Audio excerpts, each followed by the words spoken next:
Kung hindi ka pa nakapalo, follow ka na, like and share. At pag-subscribe na rin sa aking YouTube channel. Like and share. Salamat. Ngayon ay umuulan. Masarap humingi ng mga gulay ngayon.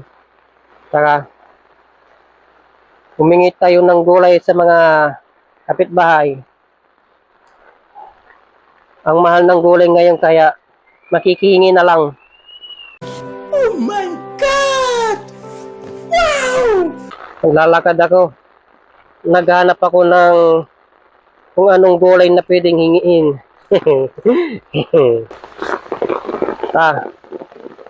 Nakakita ko ng papaya.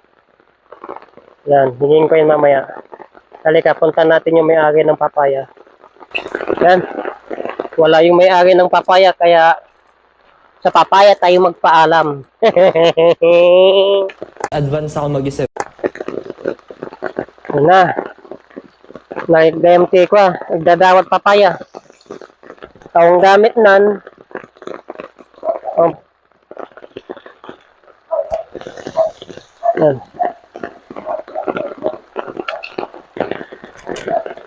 Apo papaya. Tumawatak mantik ko Papaya, may isa lang piraso lang.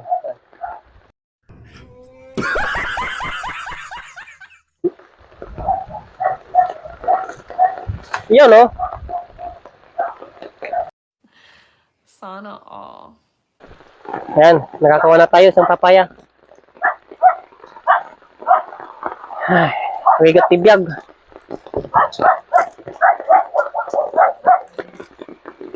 Pati papaya, hinihingin na lang. Ang mahal kaya sa palengke ng papaya. Kung sa palengke, binibili. Dito sa barangay namin, hinihingi lang. Bayan. Magtingin pa tayo na pwedeng hingin. Kita nyo ba yan? Apo, pwede bang humingi ng mga bunga nyo dyan? Kahit anong bunga na, sili man lang, talong, sitaw, kamatis, apo.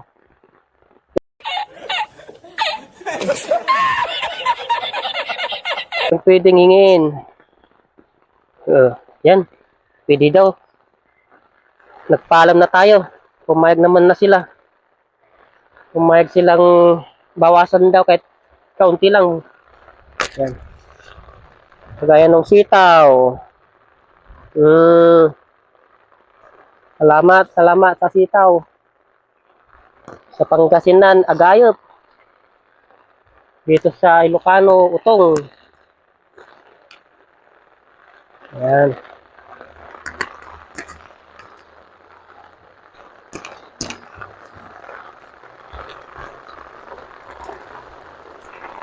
Ang babait ng mga kapit, barangay ko lang dito. Pinapahingi lang ng mga gulay. Paano masabi? Dito sa barangay namin, walang madamo. Sana all. Talaga? Hindi sana pinabillboard mo.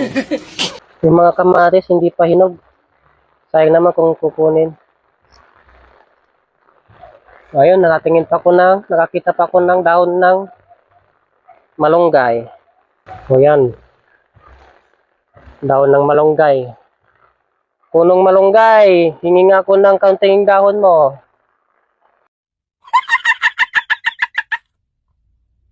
Gago. Salamat po, salamat.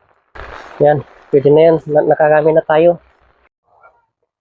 Hello mga kalabo, once again. Ayan, samahan nyo ako magluto ngayon ng inabraw. O sa Ilocano, dinengdeng. Dito ngayon ako magluluto ngayon sa uling. Ang mahal ng gas. Lahat na lang nagmamahal. Ayan. Yan, nagsalang na ako ng kaldero. Pakulod lang natin. Pero bago bulo, ilagay na natin ang luya. Yan. Patin na rin ang sahog na bangos. Inihaw na bangos. Ayan. Hintay lang natin kumulo. Kung mayaman ka, malamang baka di ka nag-uulam nito.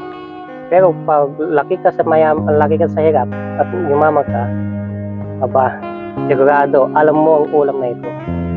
Mga ulam ng mga Ilocano, dinengdeng. 5 minutes later. Yun guys, 5 minuto nang kumukulo yan. Yan mga kalabaw. Ngayon is, timplahan natin ng bagoong.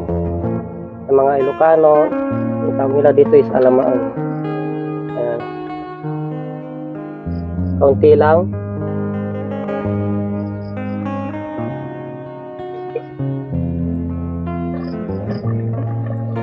Yun, bango.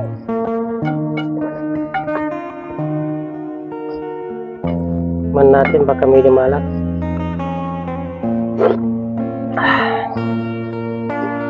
Dagdag pa ng kaunti.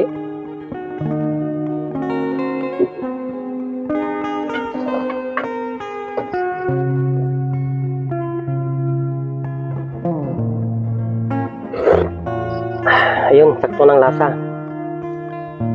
1 minute later. Yun mga kalabo, open na natin. Ilagay na natin yung kinuha natin kaninang papaya. Yan, papaya. Sarap nito. Sitaw. Yan.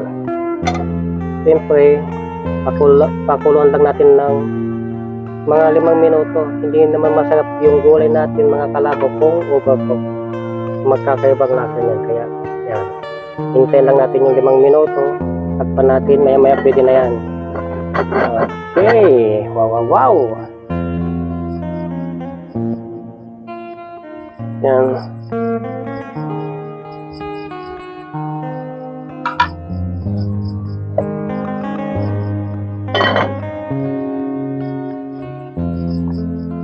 At syempre mga kalabo, pag lagay natin ng malunggay, 1 minuto lang, pwede nang tanggalin. Kasi mauubog yung mga gulay, hindi na siya masarap, hindi na fresh. Kaya tanggalin na natin. Ayan. At iserve na natin mga kalabo. Kumain na tayo ng hapunan. Okay, bye-bye! 5 minutes later. Yun mga kalabo, meron na siyang 5 minutes. Wow, bango! Ngayon, bago natin ilagay yung panghuling gulay, tikman natin.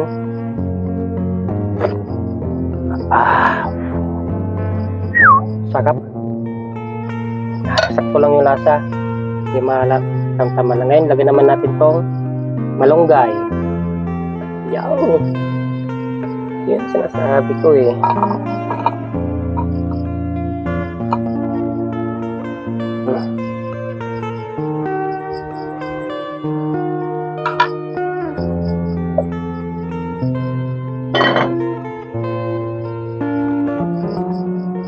At syempre mga kalabo, pag lagyan natin ng malunggay, 1 minuto lang, pwede nang tanggalin. Kasi mauubog yung mga gulay, hindi na siya masarap, hindi na fresh. Kaya tanggalin na natin. Ayan. At iserve na natin mga kalabo. Kumain na tayo ng hapunan. Okay, bye-bye! Yun mga kalabo, meron tayo ditong siling pangsigang. Ayan. Slice natin magmula taas, pababa. Ayan. Dahil gagawin natin siyang bulaklak. Ayan. Sundan nyo lang po ako. Ayan. Okay. Kabila naman.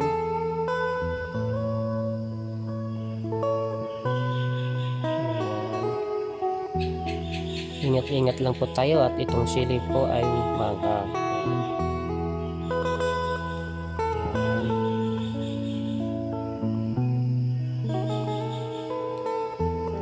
Madali lang pong mag-carving ng mga prutas. Basta importante po manood at syempre mag-subscribe. Ayan.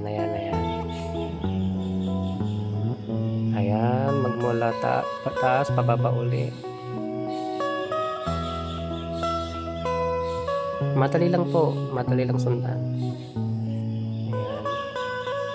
Medyo naabutan na kasi ako ng dilim.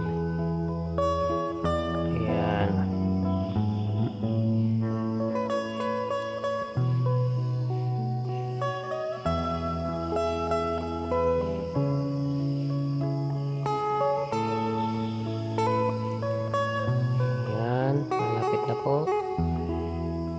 Yun. At syempre, pag natapos na nito, ibabad po natin sa malamig na tubig para yung sili lumabas yung pagkahugis ng bulaklak niya. Ayan. Hindi ko na pinakita yung pinabad ko sa tubig dahil naglolo ko itong baby ko, pero ibabad po natin kahit mga 10 minutes. Ayan. Magkukunti po siya ng bulaklak. Ayan. Ayan po. Ayan. Ayan na po. Pinabad ko na po yan ng 5 minutes. Nagbulaklak na siya para siyang lettuce. Di ba? Yan. Okay, tara na po. Kain na po tayo. Salamat. Bye-bye mga kalabo. Enjoy.